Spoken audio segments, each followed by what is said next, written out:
السلام علیکم ناظرین، آل سٹار انفو میں خوش آمدید۔ حسب سابق آل سٹار انفو ایک نئی ویڈیو اور نئے تعارف کے ساتھ حاضر ہوا ہے۔ آج کی ویڈیو میں آپ کو تعارف کرایا جائے گا سابق صوبائی وزیر، سابق سینیٹر، جے یو آئی کے سینئر رہنما حافظ حمداللہ کا۔ کیا وہ حقیقتاً پاکستانی ہیں؟ اس پر بات کریں گے، مگر تفصیلات میں جانے سے قبل آپ ہمارا چینل سبسکرائب کر لیں اور بیل کے آئیکن کو ضرور پریس کریں تاکہ ہماری ہر آنے والی نئی ویڈیو آپ کو بر وقت ملتی رہے۔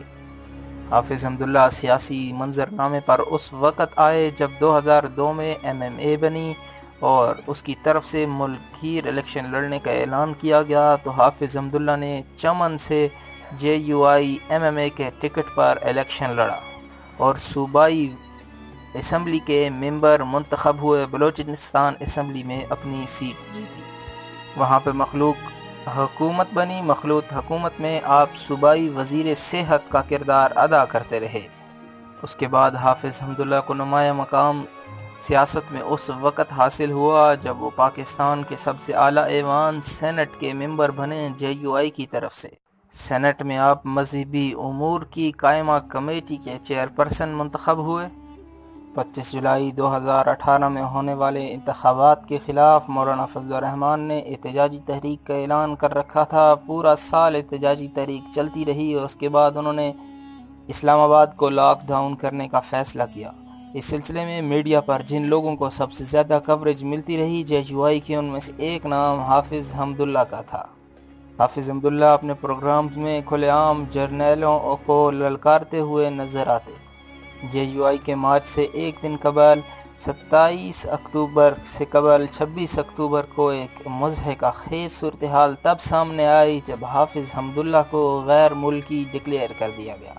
نادرا کی طرف سے ایک نوٹیفیکیشن آیا جس کے مطابق حافظ حمداللہ پاکستان سے تعلق نہیں رکھتے، ان کا تعلق جلال آباد افغانستان سے ہے، یہ کہہ کر ان کا شناختی کارڈ بلاک کر دیا گیا۔ اس نوٹیفیکیشن کو بنیاد بنا کر پیمرا نے حافظ حمداللہ کے ٹی وی چینلز پر آنے پر پابندی عائد کر دی۔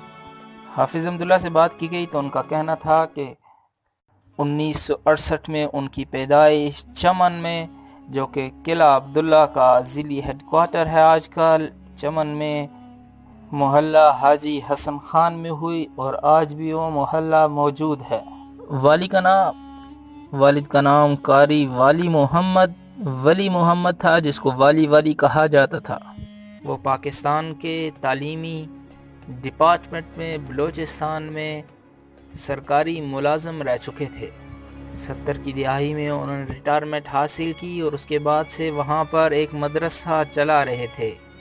حافظ حمداللہ کے دیگر بھائی بھی موجود ہیں لیکن ان کی شہریت منسوخ نہیں کی گئی۔ اسی طرح حافظ حمداللہ کے بیٹے شبیر احمد PMA کاکول میں کیڈٹ ہیں۔ حافظ حمداللہ کا کہنا تھا کہ میرے پاس وہ تمام ڈاکومنٹس اور کاغذات موجود ہیں جس کے مطابق میں پاکستانی کہلایا جا سکتا ہوں۔ انہوں نے کہا کہ میرے پاس اس کاغذات کا اس وقت کے مکان کا پٹھا موجود ہے جس کو بعد میں فرد میں تبدیل کیا گیا۔ والد صاحب کا شناختی کارڈ اور 1966 میں بنا ہوا پاسپورٹ بھی موجود ہے۔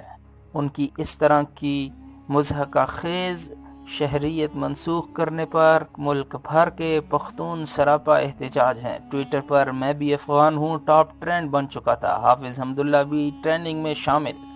پختونوں کا کہنا تھا کہ ہم 50,000 سال سے یہیں پر آباد ہیں جبکہ پاکستان صرف 70 سال پہلے بنا ہے، اس لیے ہماری پہلی شناخت افغان ہے اور اس کے بعد ہم پاکستانی ہیں۔ جے یو آئی کے رہنماؤں کی طرف سے یہ رد عمل سامنے آیا کہ حکومت اب اوچھے ہتھ کنڈوں پر اتر آئی ہے لیکن ہم گھبرانے والے نہیں ہیں۔ حافظ حمداللہ بدستور ہمارے رہنما رہیں گے۔ اس ویڈیو کے بارے میں اپنی رائے کا اظہار کمنٹ بار میں ضرور کیجیے گا۔ اللہ حافظ۔ السلام علیکم۔